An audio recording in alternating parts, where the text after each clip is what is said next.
ஒரே ஒருத்தரோட பிறந்த நாளை ஊரே கோலாகலமா தேர் திருவிழாவா கொண்டாடுதுன்னா உங்களால நம்ப முடியுமா? யாருன்னு தான் பாக்குறீங்க, அப்படித்தானே? ஸ்ரீவில்லிபுத்தூர் ஆண்டாளோட பிறந்த நாள் தாங்க அங்க தேர் திருவிழாவா கொண்டாடப்படுது. ஸ்ரீவில்லிபுத்தூர்ல தேர் திருவிழா என்னைக்கு கொண்டாடுறாங்க அப்படின்னு சொன்னா, வருஷம் ஆடி மாதத்துல பூரம் நட்சத்திரத்துலதான் தேர் திருவிழாவானதும் வளையல் திருவிழாவாகவும் கொண்டாடப்படுது. இந்த ஆடி மாசம் பூர நட்சத்திரத்துலதான் ஆண்டாள் அவதரித்ததா கூறப்படுது. இந்த ஆண்டாள் சிறுமியா இருக்கும் போதே ரங்கமன்னாரை வேண்டி ரங்கமன்னருக்காகவே பிறவி எடுத்து வந்ததாக வரலாறுகள் எல்லாம் கூறப்படுது.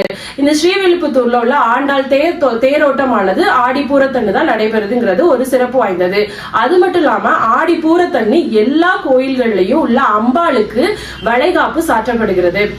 அம்பாளோட பிறந்த நட்சத்திரம் தாங்க பூரம். இந்த பூர நட்சத்திரம் ஆடி மாசத்துல வர்றது ரொம்பவே சிறப்பு. மாசத்துல ஆடி மாசத்துல வரக்கூடிய பூர நட்சத்திரம் தான் அம்பாளுக்கு உரிய நாள். இந்த நாள்ல அம்பாளுக்கு ஒரு ஆசை ஏற்பட்டிருக்கு. மனித உயிர்கள் உலகத்துல பிறந்த மனித உயிர்கள் எல்லாத்துலயும் பெண்கள் எதனால நம்ம போற்றப்படுறாங்க அப்படின்னு சொன்னா, ஒரு தாய் ஆகக்கூடிய கெப்பாசிட்டியை ஒரு பெண் பெறும்போது அவள் ஒரு புனிதமாகவும் போற்றப்படுகிறார். இந்த மாதிரி சூழ்நிலையில அம்பாள் நினைச்சு பார்த்திருக்காங்க, எனக்கும் வளகாப்பு போட்டு பார்க்கணும்னு ஆசையா இருக்குது மத்த மக்கள் மாதிரி அப்படின்னு சொல்லும் போதுதான் ஆச்சாரியர்கள் எல்லாருமே ஆடி பூரத்தன்று அம்பாளுக்கு வளைகாப்பு சாற்றுவதை ஒரு வழக்கமாக வரலாறாகவே கொண்டு தொன்று தொட்டு வழிபாடு இன்னைக்கு வரைக்கும் நடந்துகிட்டு இருக்குது. அப்படிப்பட்ட ஆடி பூரத்துல அம்பாளுக்கு என்ன செய்வாங்க அப்படின்னு சொன்னா, முந்தின நாளையே பச்சை பயிரை எல்லாத்தையும் எடுத்து அதை தண்ணியில நனைய போட்டு அதை மறுநாள் முளை கட்டி வச்சிருவாங்க. ஆடி மறுநாள் ஆகும்போது அது என்ன ஆயிரும் அப்படின்னா முளை கூடிரும். அதை நல்ல ஒரு வெள்ளை துணியில சுத்தி வச்சிருவாங்க. அம்பாளுக்கு அலங்காரம் பண்ணும்போது அந்த முளை கட்டிய பயிரை தான் அம்பாளுடைய மடியா அலங்காரம் பண்ணுவாங்க. அதாவது ஒரு கர்ப்பிணி பெண்ணோட வயிறு எப்படி இருக்குமோ அதுக்கு பதிலாக அந்த வயிறு முழுக்க அந்த தானியங்கள், அதாவது அந்த பச்சை பயிரை முளை கட்டின பச்சை பயிரை வெள்ளை துணியில கட்டி அது அம்பாளுக்கு அலங்காரத்தோட சேர்த்து கட்டுவாங்க.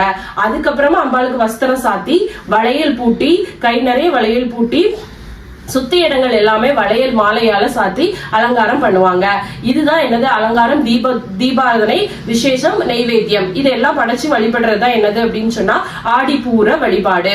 இந்த ஆடிப்பூர வழிபாடுல கிடைக்கக்கூடிய நன்மைகள் என்னலாம் அப்படின்னு பாத்தீங்க அப்படின்னு சொன்னா, திருமணமாகாத பெண்களுக்கு, கன்னி பெண்களுக்கு திருமணம் கைகூடி வரும்.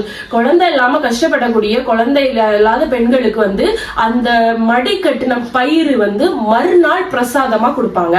ஆடிப்பூரத்தன்னு கொடுக்க மாட்டாங்க. மறுநாள் காலையில நீங்க எந்த கோயில்ல போனாலும் அந்த மடி கட்டின பயிருன்னு வச்சிருப்பாங்க, அதை பிரசாதமா கொடுப்பாங்க. அதை நீங்க சாப்பிட்டு வந்ததுனாலும் கண்டிப்பா நம்மளுக்கு குழந்தை இருக்குங்கிறது ஒரு நம்பிக்கை, ஒரு வரலாறு. இப்படி நிறைய பெண்கள் பலன் பெற்றிருக்காங்கிறதும் உண்மையான ஒரு நிகழ்வு.